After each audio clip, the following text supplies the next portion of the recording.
Hello everyone, Charles Watts here, the Arsenal correspondent at Goal, joining you on Wednesday. I hope all is well. Hope you enjoyed your days as we're heading towards Christmas. Just 4 sleeps away now, as my kids remind me every single morning. We are getting closer to the big event. Hope everyone's well and enjoying their time off. If you, like me, are on a bit of holiday at the moment. If not, then not too long to go before you do get some well-deserved time off over the Christmas period. There is, of course, lots to talk about as we approach the Boxing Day return of the Premier League. Arsenal versus West Ham looming very, very large. Arsenal will be playing today, in fact, which I'll talk about a little bit later on this video, which will be their final warm-up game ahead of that match against West Ham. Interesting to see who plays in that one. But I've got to start off talking about a player who we seem to talk about an awful lot of time on these videos at the moment, and that is Mykhailo Mudryk, the Shakhtar Donetsk winger, who Arsenal are very much interested in as the January window approaches. Seems to have lots of people from Shakhtar talking about him and his possible future at the moment. And we've had another one talking right now. Latest news is doing the rounds today. If you haven't seen the quotes already, Carlo Nicolini, their Shakhtar Donetsk sporting director, or deputy sporting director, I think his title is, has been speaking about Mudryk and about the sort of speculation that's doing the rounds over him and potentially coming back to Shakhtar because they're on their break at the moment.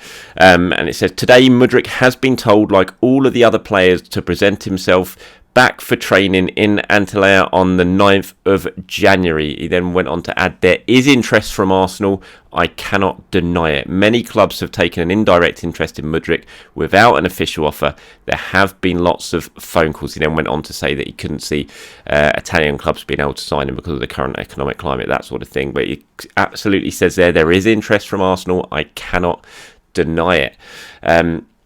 I mean, he's a player that we're all excited about, I think, isn't it? As we approach January, certainly the one who's dominating all the headlines when it comes to Arsenal. It's just going to be, can they match Shakhtar's valuation of the player? Shakhtar in a strongish position when it comes to him, but I wouldn't say they're in, the strongest position, just because he clearly wants to go. Arsenal clearly interested. He thinks the time is right to move. His agent thinks the time is right to move. It's just a case of, can you get that deal done? Can you come to some sort of figure that is suitable for all parties? I mean, Arsenal, we know what Shakhtar have been saying publicly in terms of a transfer fee. I can't believe that Arsenal will go close to that. It's just going to be a case of, can they get down to a number that Shakhtar do deem acceptable? If that happens, you would think this is a deal that's pretty easy to get done from in terms of the player side and the club side, because the player clearly wants to move. He said it himself publicly. He likes Arsenal. He said that publicly. Arsenal have got the money to pay his wages. We know that. Whether anyone else comes in and tries to get in the way, who've got bucket full of money, a Newcastle, for example, or someone like that, Chelsea, we'll have to wait and see. But if it doesn't happen and Arsenal have a relatively clear run on trying to get it done, you would think as long as they can get a deal done with Shakhtar, then it should be a transfer that is relatively easy to get over the line. So we'll have to wait and see. It kind of has that Andre Arshavin feel to it, doesn't it? I think this one, as we approach the January window, is probably the most famous Arsenal January transfer signing that went on for the whole of January, well into February, in fact. I'm sure you'll remember that last day with Willie, won't he? Will the deal get done or won't the deal get done? Hopefully it's not going to drag on like that and become quite as much of a drama as the Arshavin one, but it does kind of have that feel as we're approaching January, because it was around this sort of time in December that it was all on, we already heard all the stories about Arsenal and Arshavin. We knew it was in the pipeline. It was just a case of, could they get it done? Eventually they did, but it went right to the wire. Hopefully we're not going to see the same with Mudryk, but we will wait and see. Shakhtar certainly, as I said, they're still in a strongish position, but we'll see if Arsenal can get that done. I mean, it is all about Mudryk when you at the moment when you're listening to what people are saying about Arsenal's transfer window. There is, of course, the issue of who's going to go, if anyone, in January. I think if Mudryk does arrive, I think you kind of look at, well, even if he doesn't arrive, I think you still look at Marquinhos as a player who could well go out in January. I mean, Mudryk is an out-and-out left winger, really, and Marquinhos, we know, likes to play on the right, so I don't know if that will affect it too much, but it just feels like, and I've spoken about it briefly in these videos as well, it just feels like this is a time is right. It's been good to have Marquinhos here for 6 months to acclimatise, to get used to Arsenal, to get his first taste of action in the first team, but it feels like this second half of the season, without the group stages, Europa League, that sort of thing, it's just not really much point keeping him around. He's not going to play much. You kind of look at it now and think, yeah, go out, have 6 months playing somewhere else, then come back in the summer. And we'll see where you are there, because I think we've seen as the season's progressed, when Marquinhos has had a chance, he's certainly got the talent. We see that in flashes of it. But I think he needs to go out and play more. He's not quite at the level yet to be able to really sort of press on and sort of put a lot of pressure on everyone else in the first team. And maybe Reece Nelson's injury might cloud it a little bit, depending on how bad it is. We're still waiting to find out exactly how bad Reece's is. But if he comes back sooner rather than later, you think it's a good time for Marquinhos to go out on loan. I mean, the Cedric Suarez, I think that's going to be something that is certainly going to grow louder and louder as we get close to January. There's lots of clubs interested in Cedric. As I've reported before, there was in the summer, he decided to stay in the summer. He thought he was going to get lots of game time. That hasn't happened. Kind of feels like this is the time to let him move on. But having said that, and I said that in a video the other day, again, I'm kind of going over myself, which I probably shouldn't do, but it's also a little bit of a risk when it comes to Cedric, just because he's an experienced player. Arsenal don't have the biggest of squads. There's a lot of games to play. He can play in different positions. Is it worth just keeping him till the end of the season and then letting him go? I don't know, but yeah, certainly there's stuff to sort out as we approach the January transfer window, and it's not far away now, so exciting times as always. As I said before, there is a friendly today, Arsenal taking on Luton Town. It kicks off at 12 o'clock, so by the time you're watching this, it may well have already finished, or it will certainly be ongoing. 12 o'clock, London Colney, Arsenal versus Luton, behind closed doors friendly. Championship side, of course, Luton. This will be the last warm-up game before the West Ham match. It'll be interesting to see who plays in that. As I said, I'm off at the moment, so I'm not really talking to anyone at Arsenal about exactly what's going on, so I don't know if they're going to put anything out on the website, if they're going to show highlights or anything like that. We'll have to wait and see. But it'll be interesting to see who does feature in that. You know, will we see Saka? Will we see Martinelli play in that one? You would think if they're there and they're fit and they're healthy, then they probably should get some minutes just to dust off the cobwebs a little bit and get some game time ahead of that game against West Ham. And if they do, that'll be a big plus. And then that's pretty much everyone aside from William Saliba, who I can't imagine will be back involved just yet, who will be ready for that Boxing Day game. And you think, I don't know how many changes Arteta will make in the second half. You think now you kind of want to play at least 70 minutes, 75 minutes, your strongest team, don't you? Make sure they are bang on it for the West Ham game. So you're going to see all the likely, Ramsdale will be back in goal. We'll have Ben White, Gabriel, probably Rob Holding, unless Saliba does come straight back, which I doubt it.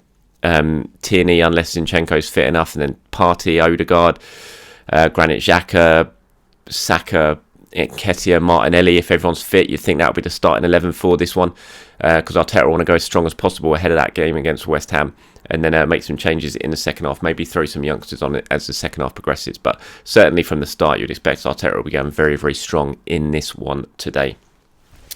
Talking about Martinelli, there's been lots of talk. I've seen it on social media at the moment about his contract. So lots of pictures of him signing a contract with Martinelli 2027, doing the rounds. Lots of Twitter accounts were putting it out yesterday, getting very, very excited after, I think it sort of stemmed from Sport over in Spain, that he was going to sign his new contract, and it was close, and that or I think some were even saying that he already had renewed and stuff like that.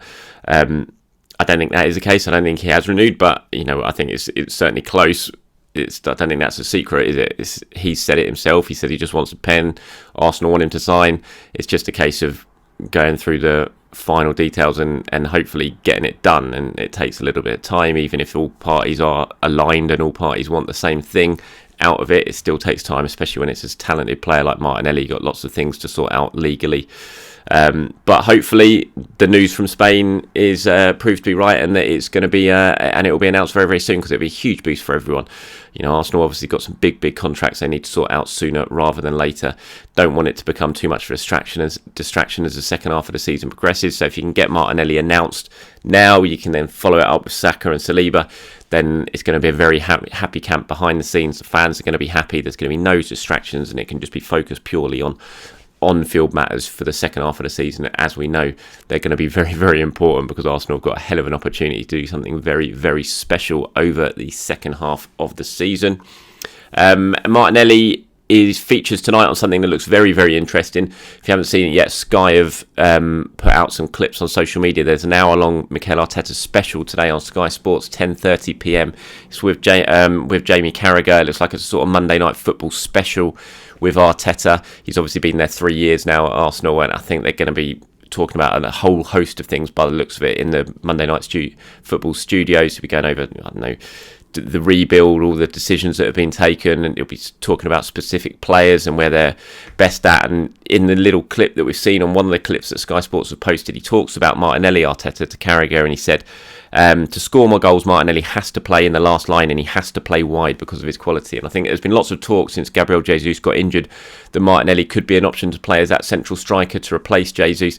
Always felt like a bit of a push to me because clearly Martinelli and clearly Arteta prefers him on the left-hand side. I think Martinelli's better on the left-hand side for a start, and I think that little clip that you saw there was a bit of a telling insight into exactly where Arteta sees Martinelli, and it's going to be Eddie. It's not, Martinelli's an option clearly, and certainly an in-game option if it needs to happen. If there is an injury to Nketiah, you can play him there, but if players are available and Eddie's available, it's gonna be Martinelli on the left, because that is just clearly where Arteta likes him. And I think it's going to be really interesting to watch that Arteta clip. So yeah, reminder for you, 10:30 p.m. on Sky Sports Football, Mikel Arteta Monday Night Football special with Jamie Carragher. Looks like it's going to be a really good watch. Ronaldo, the Ronaldo, not Portuguese Ronaldo, but Brazilian Ronaldo, the Ronaldo as I call him. Just what a player.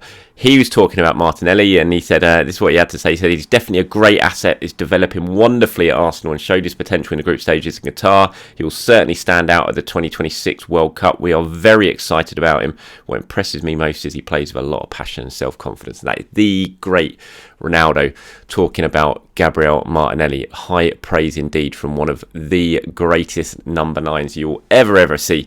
What a player he was. And so I'm sure Gabriel Martinelli will be feeling very good about himself reading those comments that are doing the rounds today from the great Ronaldo about him. Thank you very much for watching, everyone. Do enjoy the rest of your day. Like I said, keep your eyes peeled to Arsenal.com during the afternoon. We might get some highlights and some match action from this behind closed doors friendly that is taking place today, 12 p.m. midday kickoff. Have a great day, everyone. I'll speak to you soon.